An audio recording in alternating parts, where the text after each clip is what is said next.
हमारे कमरे में पत्तियों की महक ने सिगरेट के रक्स करते धुएं से मिलकर अजीब माहौल कर दिया है।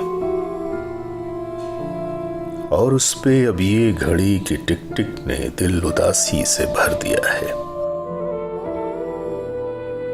किसी जमाने में हमने नासिर, फराज, मोहसिन, जमाल, सरवत के शेर अपनी चहकती दीवार पर लिखे थे। अब उसमें सीलन क्यों आ गई है?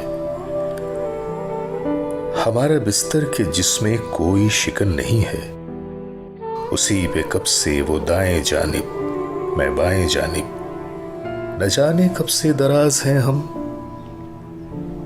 मैं उससे शायद खफा नहीं हूं, उसे भी कोई गिला नहीं है, मगर हमारी खमीदा पुश्तें जो पिछली कितनी ही सायतों से बस एक दूजे को तक रही हैं, बस एक दूजे को तक रही हैं, वो थक गई हैं, वो थक गई हैं।